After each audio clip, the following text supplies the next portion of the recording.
Hi guys, my name's Jordan, and in this video, I'm exploring Australia's tropics, up in Northern Queensland. Here, ancient rainforests stretch as far as the eye can see, and are home to an incredibly diverse range of wildlife, including one of the most unique ant species I've ever encountered. They are the highly prolific and ingenious weaver ants.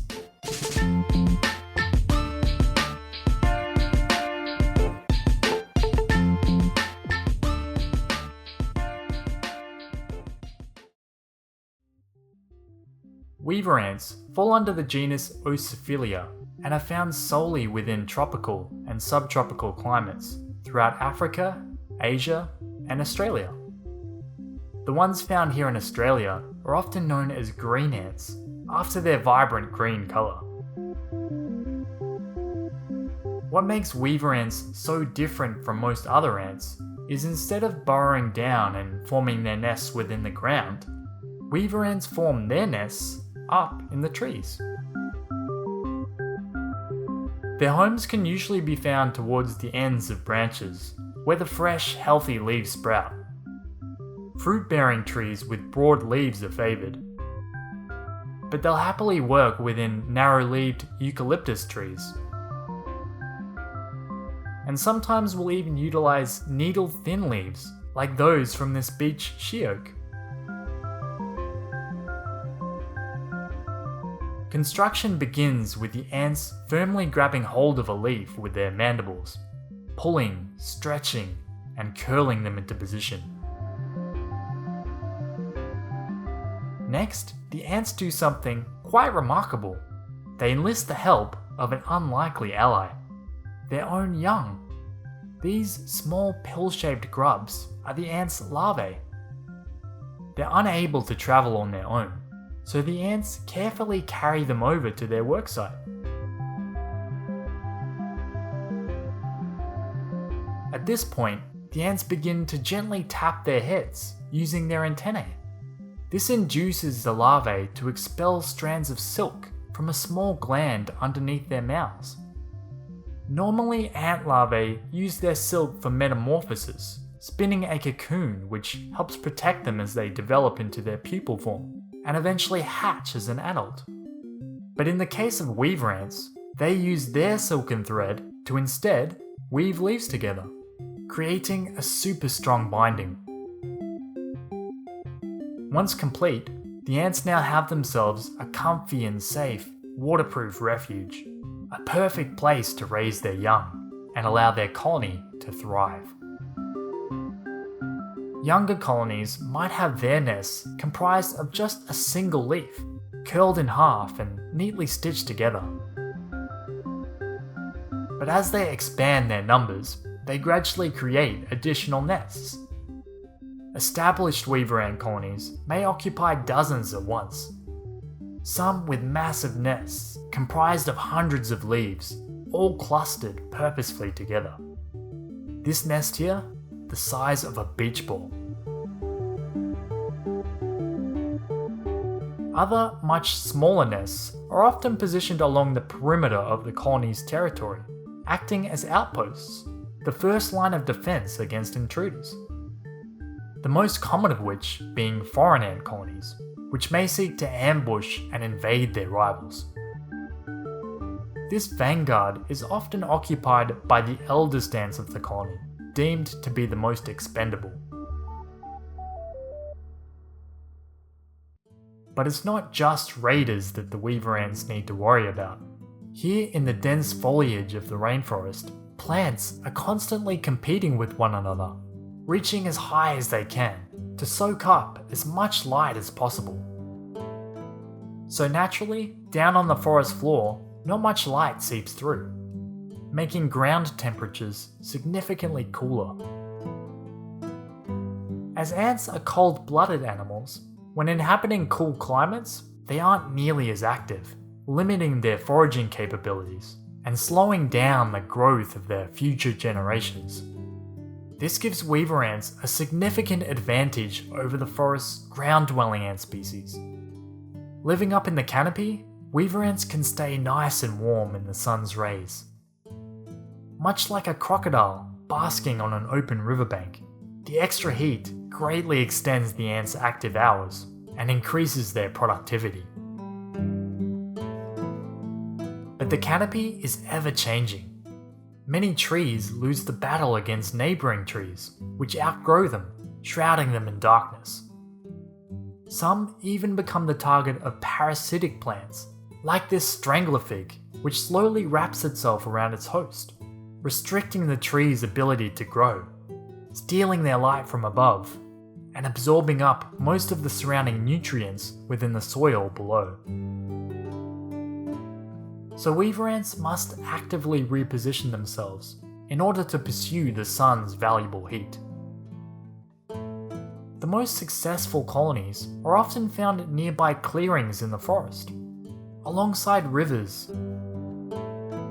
coastlines, and cyclone-affected areas where strong winds have torn down temporary clearings in the forest.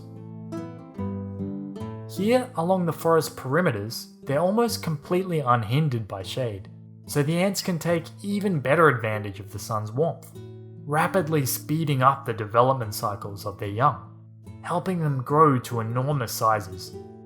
Some colonies can be home to hundreds of thousands of ants strong.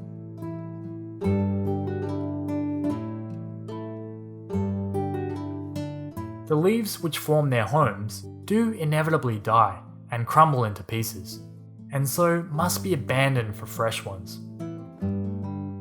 So even in ideal conditions, weaver ants are kept extremely busy, constantly rebuilding, renovating, and relocating their homes.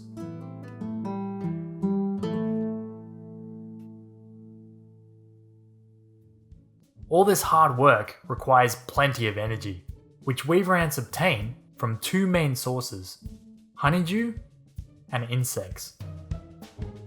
Honeydew is sourced from sap-sucking invertebrates, like these mealybugs here. These tiny insects bore their way into fresh plant stems and leaves, and consume their sap. As the sap is digested, they excrete excess waste in the form of a sugary liquid, rich in carbohydrates. The perfect fuel to keep the ever-busy weaver ants going. So instead of eating these bugs themselves, the weaver ants cluster around them, waiting patiently for their sweet reward. But most other bugs aren't so forward-thinking. Ladybugs love devouring these little guys. The mealybugs can secrete a powdery wax, coating their bodies, which helps discourage their attackers somewhat, but otherwise they're virtually defenseless. The ants are their real defense. As a few of them feed, many others patrol the surrounding area for threats.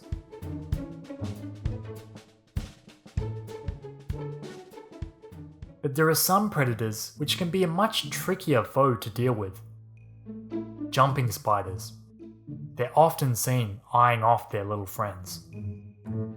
On their own, they're no match for the weaver ants, so they must be stealthy and wait for the perfect opportunity to strike. If detected, the predator could easily turn into the prey.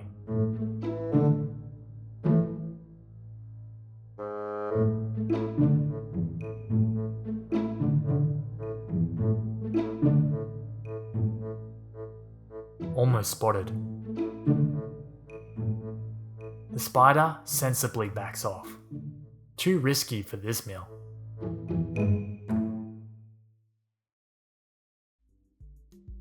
Weaver ants themselves are very effective predators. They have excellent eyesight when compared to most other ants, and can utilize their strong, razor-sharp mandibles to great effect. Given the chance, and they'll tackle almost anything they find. Once their prey is secure, each ant pulls from multiple directions, stretching out and dismembering their helpless victims, so that they can be efficiently returned to their nests and distributed amongst their colony.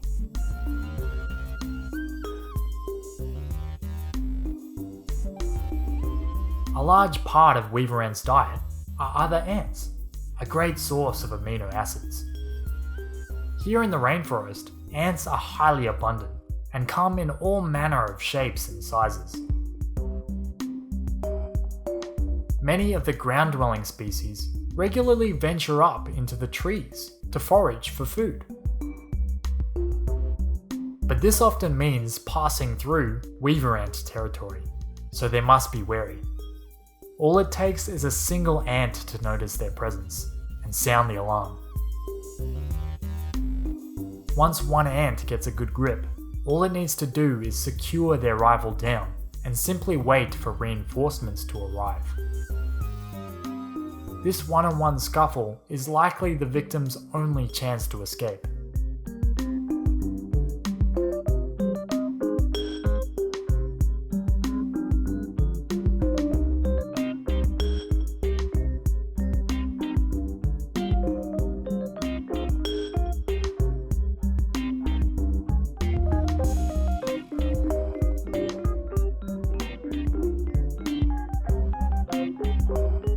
Several more quickly follow suit, pinning it down. Its fate now sealed.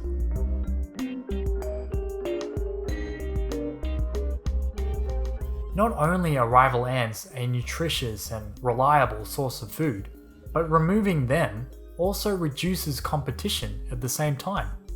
Any food that these ants would have discovered and returned back to their nest now ends up as their own, further proliferating their range and dominance.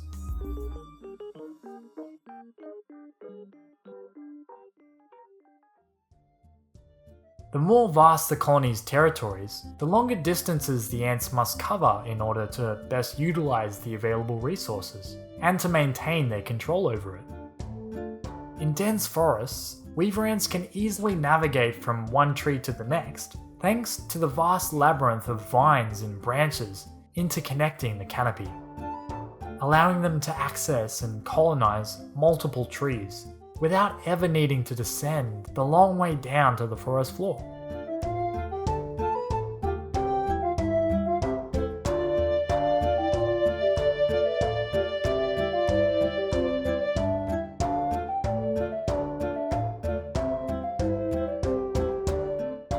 Whilst most comfortable up in the trees, on occasion they will venture down to the ground to forage.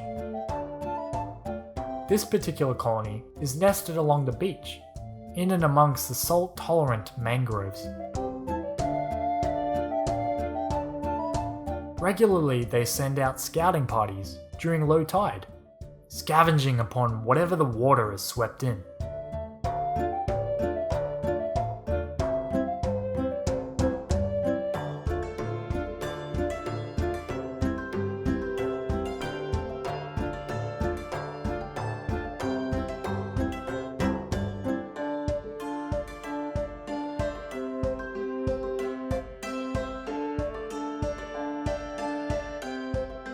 This gecko here is a notable find, and will be a great source of nourishment for their colony. The ants attempt to break apart the lizard into more manageable pieces, pulling from all angles.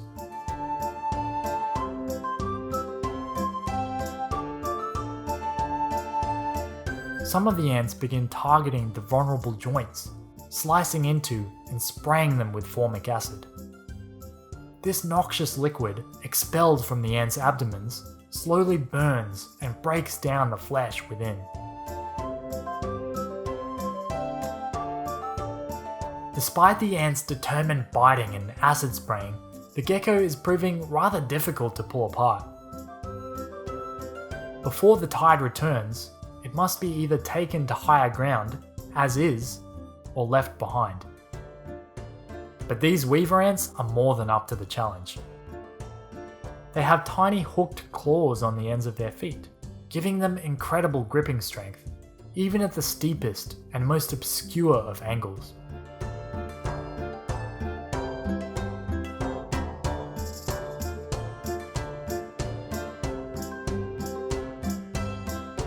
Paired with their ability to work in synergy with their fellow colony members, they're able to accomplish some pretty remarkable feats, hauling up prey much larger than themselves, all the way up to the treetops.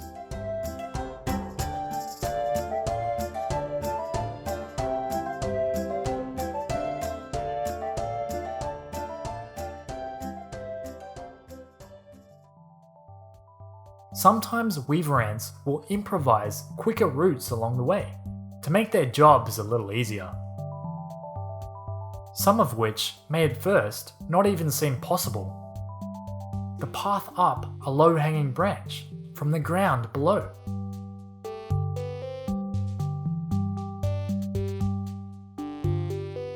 The ants can't jump or fly across like other insects might. Instead, they must build a bridge to close the gap. A bridge made of ants.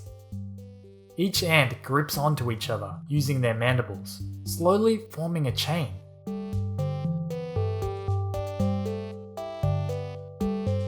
And eventually, they link up from either end. And their shortcut is complete.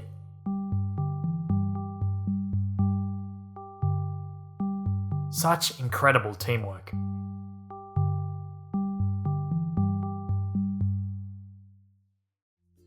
But not all members of the colony are as capable at securing prey and traversing their environment as these ants are. Some rarely venture out from their homes at all. Weaver ants are a polymorphic species, meaning they produce different castes of workers, which perform distinct roles within their colony. The main caste are the mages, the ones who do most of the foraging and nest building, and are the first line of defense against intruders. The other caste are the miners. They look almost identical to the mages, but side by side you can see they're much smaller in size. This caste of worker is assigned to nesting duties, spending most of their time tending to the colony's developing brood and looking after their queen, the mother to the entire colony. Quite the accomplishment.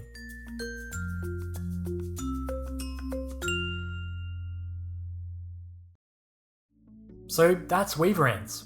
They're such an incredibly unique ant species. From the way that they construct their homes from leaves, using their own young as tools, to building living bridges to efficiently scale their surroundings, to their brutal yet methodical approach of securing prey. I think what amazes me most is their extreme aggression. Just slightly brushing against their nests or a nearby branch is enough to set them into a frenzy. As a defensive response, they posture up their bodies and curl their abdomens over their heads, poised to fire out rapid strings of their formic acid. If this liquid were to get into a potential threat's eyes, like a bird or a lizard, it'd surely make for a great deterrent. One of the reasons most other animals like to give these guys a wide berth. Next to meat ants, they're probably the most territorial ants I've ever encountered. Regardless, I really enjoy documenting these guys and exploring the forests, which they and countless other animals call home. Like giant butterflies and grasshoppers the size of my hand. Plenty of other amazing ant species like trapjaw ants, jumping ants, spider ants, golden-tailed spiny ants, and lots more. The cute little turtles I saw swimming up and down the streams. And the massive saltwater crocodiles hanging out along the estuaries, the largest living reptiles in the world. I was even lucky enough to spot 3 wild southern cassowaries, one of the largest living birds in the world. These modern-day dinosaurs mostly feed on fallen fruit and are highly important seed dispersers. Many of the forest plants depend entirely on these birds to survive. Unfortunately, they're an endangered species, mostly due to habitat loss as a result of deforestation. Let's just hope these ancient and incredibly biodiverse forests remain around for a long time to come. Sadly, Australia has just been hit with one of its worst bushfire seasons in recorded history, which definitely doesn't help. I'm fortunate to not have been affected by the fires, living here in Melbourne, aside from experiencing several days of thick smoke. I could only imagine what it was like closer to the flames. Whilst fire is a natural part of the Australian landscape, with some forests actually needing fire in order to reproduce and thrive, these fires, following Australia's 2019 record average high temperatures and low levels of rainfall, burned at unprecedented strength, devastating vast amounts of land and claiming the lives of countless native animals. Many which managed to escape the flames had little to no habitat left to them and ended up either starving or being hunted down by invasive predators like feral cats and foxes, which have an easy time spotting them within the open, scorched land. The combination of this extreme heat and prolonged droughts also allowed fire to reach its way into environments which aren't naturally adapted to it, unable to fully recover if affected. Even lush rainforests, which have stood since the Cretaceous period, at least 65 million years ago, were ablaze. As Earth's climate changes, we can expect to see extreme natural disasters like these occurring more and more frequently, and on even larger scales. Governments and policies, at least here in Australia, rarely treat environmental concerns seriously, repeatedly dismissing scientific research and delaying the transition from fossil fuels into cleaner energy production. So it's really up to us as individuals to take matters into our own hands. There's many places we can start in reducing our environmental footprint, but one of the most impactful steps we can take is changing something which most of us do at least 3 times every day. It's what we eat. Whilst often overlooked, animal agriculture is one of the main drivers of deforestation, fresh water usage, species extinction, and greenhouse gas emissions. So avoiding the consumption of animal products like meat, dairy, and eggs is a simple way we can all collectively make a huge difference, helping to conserve and restore the natural world and bring it back to its former glory. On a lighter note, this channel is almost at 100,000 subscribers. Thank you guys so much for your overwhelming support over the years. When I started making videos back in 2014, I honestly never expected more than 100 people to be interested, let alone nearly 100,000. It's really great to see that there's so many of you out there deeply interested in ants. Also, a big thanks to my generous Patreon supporters for helping make these videos possible. And a special thanks to my top tier supporters, Andy Kerr, Ben Cargill, John Overton, Nicholas Atkins, and Thomas Wyndham. Now onto the regular giveaway, where you guys get a chance to win one of our specially designed ant farms. In my last video on meat ants, I asked, what do you find most interesting about them? I think what I find so interesting is the way that they kickbox to resolve their territorial disputes with rival colonies. Such a quirky, yet highly civilized strategy of success.